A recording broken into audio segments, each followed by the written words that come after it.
Olá, boa tarde, bom dia, boa noite, certo? Vamos começar mais uma aula. Essa aqui é a última aula do terceiro bimestre, tá? Semana que vem a gente só vai fazer avaliação, tá? E posteriormente começar o quarto bimestre com eletromagnetismo, tá ok? Então, magnetismo é uma coisa que, né, se a gente for parar para pensar, muitos de vocês já conhecem. Então, vamos colocar a parte teórica aqui, fundamentado, exatamente, que é muito importante, tá? Então, conhecemos o magnetismo aí através dos ímãs, né? Que já eram estudados e vistos e comentados lá na antiguidade, especialmente na China e também na Grécia, tá? Há situações em que chineses já usavam bússola, né? Na literatura a gente consegue encontrar isso daí. Mas também a gente não tem o ano em que isso tudo começou, tá? Basicamente, a grande história que se conta aí, né, e tem um pouco de verdade, talvez não, é que o nome, né, de magnetismo, ele veio através de uma rocha, um ímã natural, né, que a gente encontrou na região da Magnésia, tá? Que ficava, né, fica ainda na Turquia, tá? E essa rocha, posteriormente, a gente chamou do que? De magnetita, tá certo? Então, e aí veio, originou a palavra magnetismo. Tá, maravilha. Para quem leu as historinhas do Tales, né, a magnésia está relacionada tal com a tal da volinésia lá. Tá? Tem um que aí, uma brincadeira entre isso tudo. Tá? Hoje a gente sabe que essa rocha nada mais é do que um óxido de ferro que foi colocado de uma certa forma, ficou magnetizado. Tá? É fácil hoje magnetizar um determinado metal, tá? No caso, ferro. Basta que você pegue um ímã, esfregue, né, nesse pedaço de ferro, você vai deixar ele magnetizado, tá? E aí você forma um ímã artificial, tudo bem? E esse ímã, além de atrair o próprio ferro, ele vai atrair outros metais também, do tipo cobalto, níquel e manganês. E ainda assim, ligas, né, desses metais aí. Por exemplo, o aço, né, que é uma liga do ferro, ele é atraído pelos ímãs, tá? Pelo magnetismo. Ok? Tá, maravilha, tá? Isso é uma coisa bem simplesinha que todos nós conhecemos. E um dos primeiros usos, né, do magnetismo, de forma realmente não didático assim, né, mais profissional, foi na confecção de bússolas. Então tem, como eu falei, tem registro de bússola na China antiga. Como é que a gente pode fazer uma bússola, né? Como faziam antigamente, pegava um pedaço de rocha, né? Colocava né? Lapidava ele para ficar compridinho, amarrava num barbante e pendurava. Uma das extremidades desse metal, né? Dessa rocha, iria apontar para o norte, né? Para o norte da Terra, e a outra para o sul da Terra, tá bom? Por assim dizer. Então, aí o que vai acontecer? Normalmente, né, a gente vai ver isso nos livros, isso é muito interessante, é importante que vocês olhem nas provas, em muitos outros lugares que está em escala de cinza, a gente não vai ver isso daí. Mas onde pode ter cor, nós veremos que o lado vermelho está sempre apontando para o norte. E o lado azul do ímã a gente aponta para o sul, tá? É mais ou menos o que se tem nos livros, tá? E aí, o que vai acontecer? Esse lado aqui que aponta para o norte, né? O lado do ímã que aponta para o norte, eu chamo de norte do ímã, certo? E o lado sul, né? Nós vamos chamar de sul do ímã, tudo bem? Então tá. Daí a gente consegue ver por que os nomes, né? Norte e sul de um ímã, diferente, por exemplo, de positivo e negativo que a gente fazia no caso lá das cargas elétricas, tá certo? Lá tinha um porquê também. Aqui o porquê está relacionado realmente com o magnetismo terrestre, tá? Bom, ótimo. Aí eu pego essa agulha, né? A gente chama isso aqui de agulha, coloca aqui numa situação mais interessante, né? Com todos os pontos cardeais e forma a bússola que a gente conhece de praxe, tá ok? Ótimo, maravilha. Agora, por que a gente chama de polos, Júnior? Eu falei lados, né, de um ímã, mas a rigor a gente chama de polo. Polo está ligado com concentração, né? Quando você diz assim, tal região é um polo industrial. O que significa isso? Há uma concentração muito grande de indústrias naquela região, né? Então, aqui tem uma figurinha, tá? Uma foto, onde a gente coloca um ímã, e eu coloquei por aqui, ó, né? Limalha de ferro, que é pó, né? Quando você está usinando lá o ferro, tá? Você lima ele e tudo mais, aí vai tirando o pozinho dele lá na confecção de uma peça qualquer de ferro, e esse pó foi espalhado ali próximo ao ímã. O que aconteceu? Em alguns lugares aqui eu tenho uma quantidade maior de limalha de ferro, que indica que é uma quantidade maior de magnetismo aqui. Tá? Então há uma concentração. Nas extremidades há essa concentração do magnetismo. Tá? É por isso que eu chamo as extremidades de polos de um ímã. Tá certo? E aí, claro, né, para a gente não diferenciar muito, dividir aquele no meio e falo que tudo é um polo. Tá? Tá? Por um abuso de linguagem aí. Tá? Então, ótimo, maravilha. Agora, né, se a gente for pegar então esses ímãs aqui, ó, né, e aproximar dois polos que sejam diferentes, o que vai acontecer? Eles vão se atrair. Parecido também com o caso da eletricidade, né? Olha, tem muita coisa parecida com a eletricidade que a gente vai ver depois, que há uma relação entre magnetismo e eletricidade. Bom, mas maravilha. Isso muitos de vocês já sabiam, né? Que aí os polos do ímã que são diferentes, eles se atraem. E da mesma maneira, os polos iguais, eles acabam se repelindo, da mesma forma que na eletricidade, né? Então, sul próximo de outro sul, ele vai repelir os ímãs. E norte próximo do norte também vai repelir. Tá certo? Então tá, maravilha.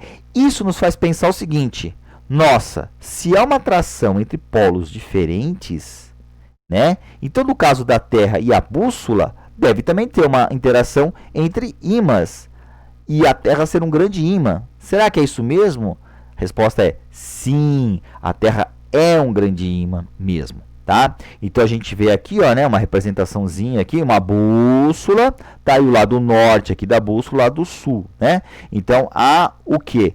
Uma atração do norte, do polo norte do ímã pelo polo norte da Terra, que eu vou chamar de polo norte geográfico. Mas a gente não sabe que polos de opostos se atraem. Então eu vou dizer o seguinte: já que o polo norte do ímã atrai o polo norte geográfico, então o polo norte geográfico deve ser um polo sul magnético, porque é a única explicação para que o norte magnético do ímã atraia o sul magnético da Terra. Tá certo? Então, a Terra seria um grande ímã em que o norte geográfico dela corresponde ao sul magnético dela. E vice-versa, né? Se a gente olhar o polo sul geográfico, a gente vai ter o quê? O polo norte magnético. Tá certo?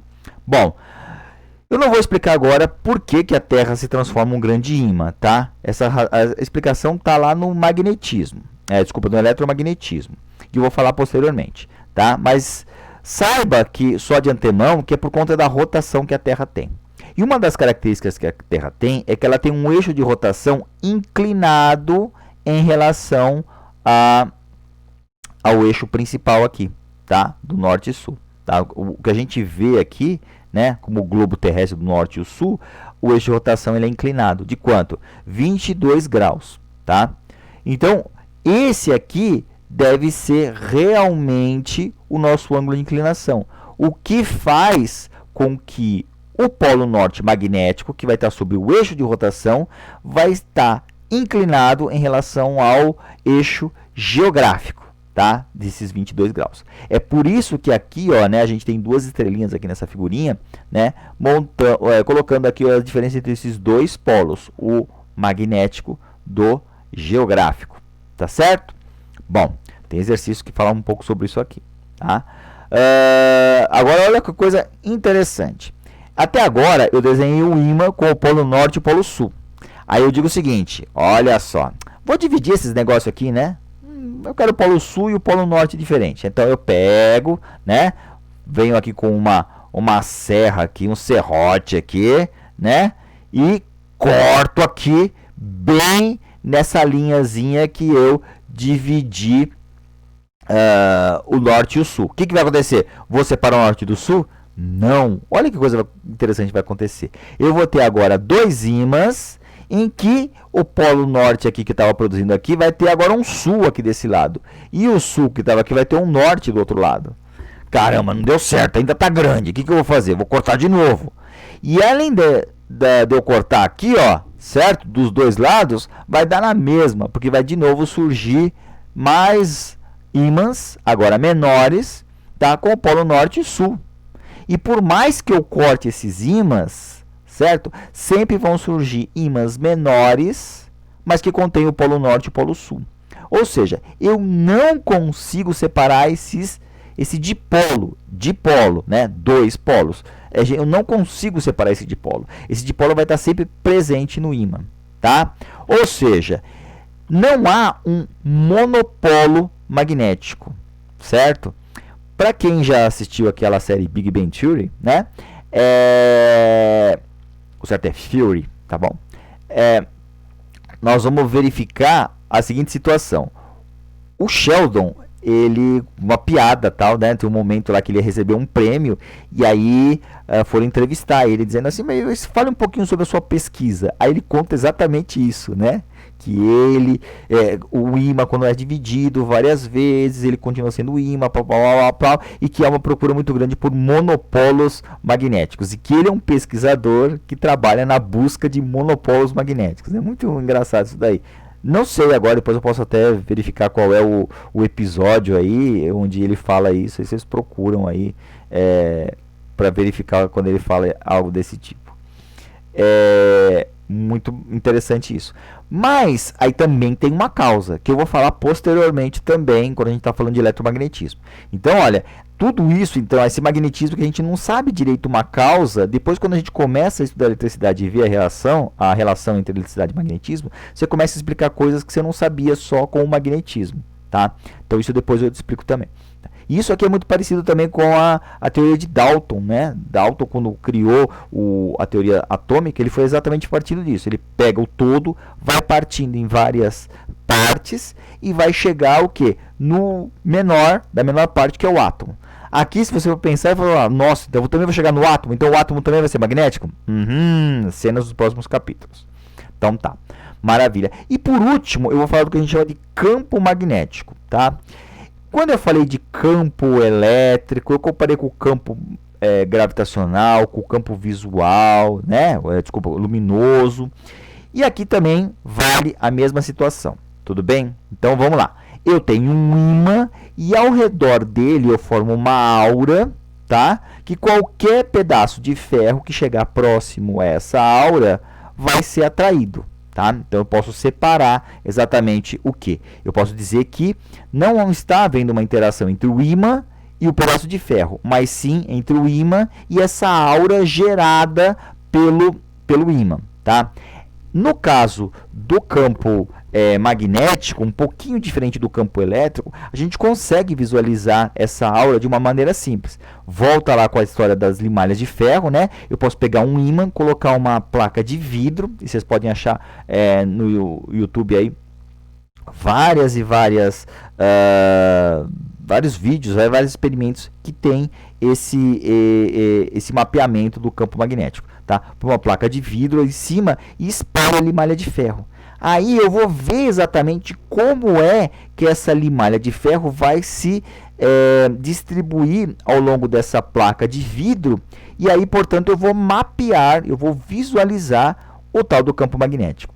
E ele vai ser algo parecido com isso daqui, tá bom? Enquanto, de novo, né, vamos tentar lembrar. Enquanto no caso lá do campo elétrico, eu tinha uma carga elétrica e eu peço para vocês para que olhem no livro de vocês, olhem no caderno, tá? Se não der, pode olhar até na aula de campo elétrico. A gente sabe que, dado uma carga elétrica, as linhas de campo, né, elas saem dessa carga elétrica, tá certo? Se for positivo. Se for negativo, as linhas de campo entram nessa carga elétrica, tá? Mas eu tenho cargas elétricas separadas no espaço, que não ocorre no caso do magnetismo, que a gente não pode ter os polos separados um do outro. Então o que vai acontecer?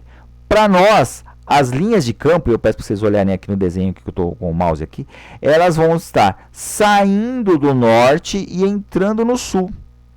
Saindo do norte e entrando no sul. Tá? Mesma configuração de um dipolo elétrico, mas aqui eu tenho um dipolo magnético. E o dipolo magnético sempre vai existir. Não tem como ter um monopolo magnético. Tá?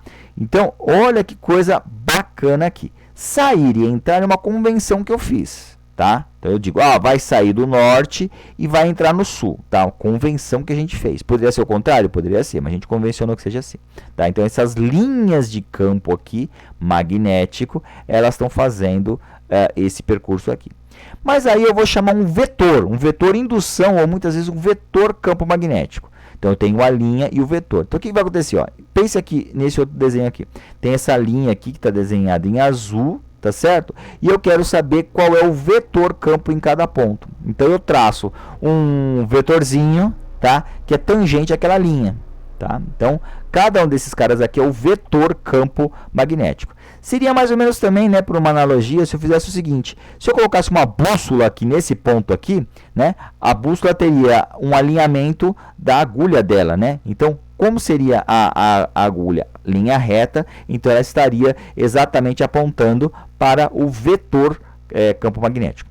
No exercício que eu passei para vocês aí do livro, em vez de ser colocado os vetores, é colocado bússolas para vocês meio que entender como é que as coisas ocorrem. Tá certo?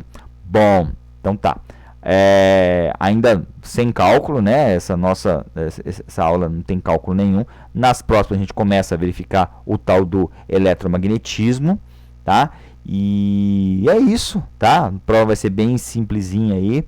Qualquer coisa vocês tiram dúvida comigo, tá ok? Valeu, até a próxima. A gente se vê.